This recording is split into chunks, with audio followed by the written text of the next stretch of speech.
Hi students, നമ്മൾ ഇതുവരെ പഠിച്ചത് ഡിപ്പെൻഡൻറ്റ് ബ്രാഞ്ചസിനെ കുറിച്ചിട്ടാണ്. അതേപോലെ ഡിപ്പെൻഡൻറ്റ് ബ്രാഞ്ചസിൻ്റെ ഒരു പ്രോബ്ലം നമ്മൾ പഠിച്ചിട്ടുണ്ട്.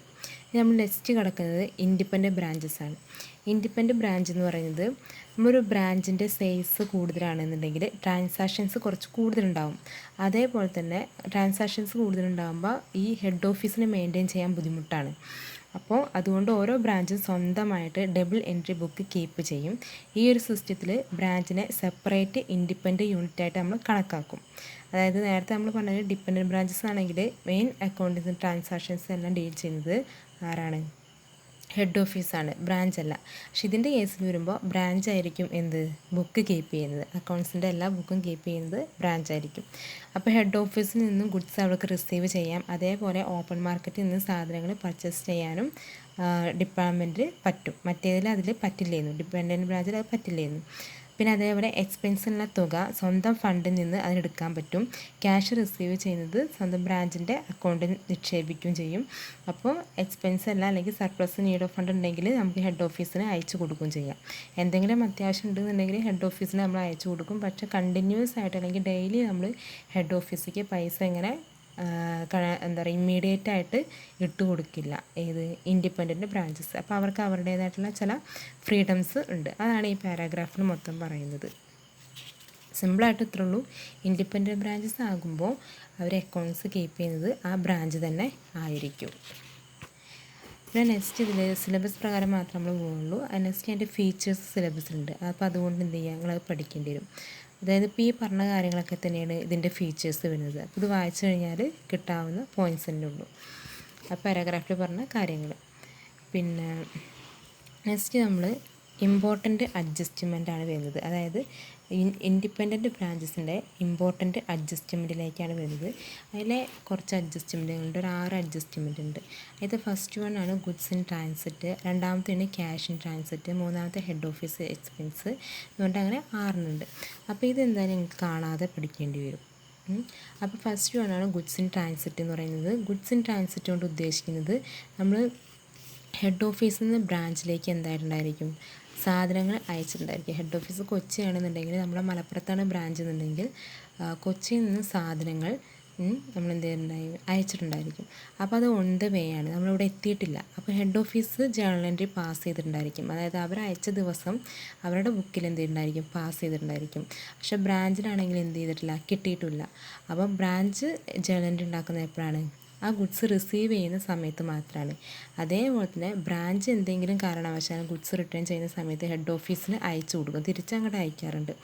അപ്പോൾ അത് ഇതേപോലെ അവർ ബ്രാഞ്ച് അപ്പോൾ ജേർണൽ എൻട്രി പാസ് ചെയ്യും. പക്ഷേ ഹെഡ് ഓഫീസ് റിസീവ് ചെയ്യുമ്പോൾ മാത്രമേ ജേർണൽ എൻട്രി പാസ് ചെയ്യുള്ളൂ.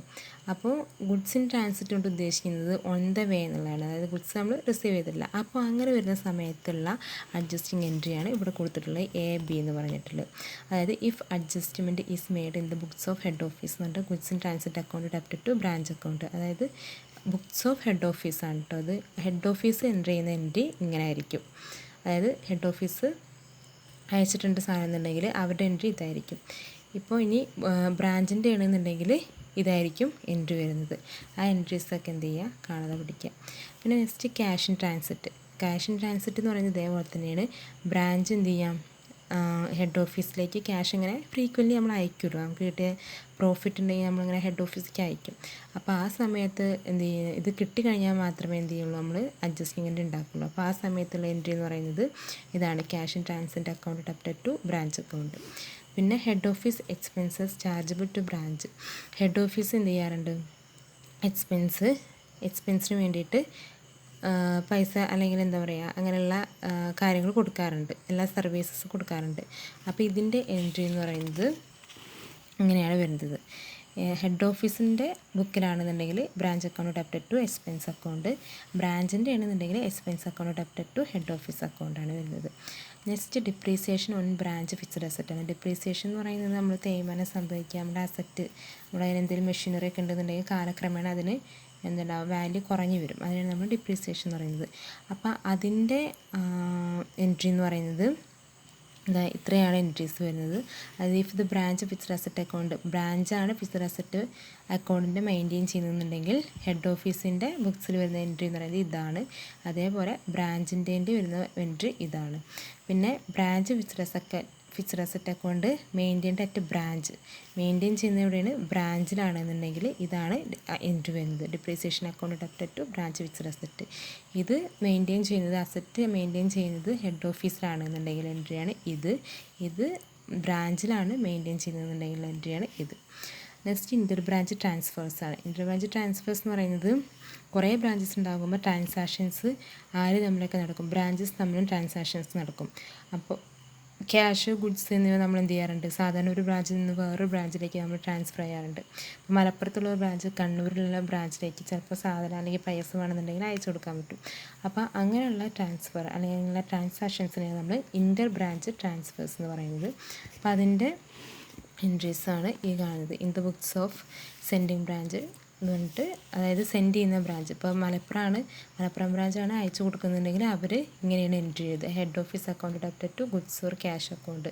ഗുഡ്സ് അയച്ചു കൊടുക്കുമ്പോൾ ഗുഡ്സ് എന്ന് മാത്രം മതി, ക്യാഷ് മാത്രമാണെന്നുണ്ടെങ്കിൽ ക്യാഷ് മാത്രം മതി. ഗുഡ്സ് ഓർ ക്യാഷ് എന്ന് പറയുമ്പോൾ രണ്ടും കൂടി അല്ല, ഇതിൽ ഒന്നും വരുള്ളൂ. Next in the books of receiving branch. ഇപ്പോൾ കണ്ണൂർ ബ്രാഞ്ച് റിസീവ് ചെയ്തിട്ടുണ്ടെന്നുണ്ടെങ്കിൽ എൻട്രി വരുന്നത് goods or cash account debit to head office account. Then in the books of head office, ഇനി ഇത് ഹെഡ് ഓഫീസാണ് എൻട്രി ചെയ്യുന്നതെങ്കിൽ receiving branch account debit to sending branch account. അപ്പോൾ ഇത്രയാണ് ഇതിലെ അതായത് ഇൻഡിപെൻഡൻറ്റ് ബ്രാഞ്ചസിലെ പ്രധാനപ്പെട്ടെന്ന് പറയുന്നത്. എന്താണ് ഇൻഡിപെൻഡൻറ്റ് ബ്രാഞ്ച് എന്ന് മനസ്സിലാക്കുക, പിന്നെ അതിൻ്റെ ഫീച്ചേഴ്സ് പഠിക്കുക, പിന്നെ അതിൻ്റെ ഇമ്പോർട്ടൻറ്റ് അഡ്ജസ്റ്റ്മെൻറ്റ് എൻട്രീസും പഠിക്കുക. ഇതൊക്കെ ഈ 3 കാര്യം സിലബസിലുള്ള കാര്യങ്ങളാണ് കേട്ടോ. അപ്പോൾ അത് നന്നായിട്ട് പഠിക്കുക. പിന്നെ നെക്സ്റ്റ് വരുന്നൊരു പ്രോബ്ലമാണ്, അത് ഞാൻ അടുത്ത വീഡിയോയിൽ പറയാം.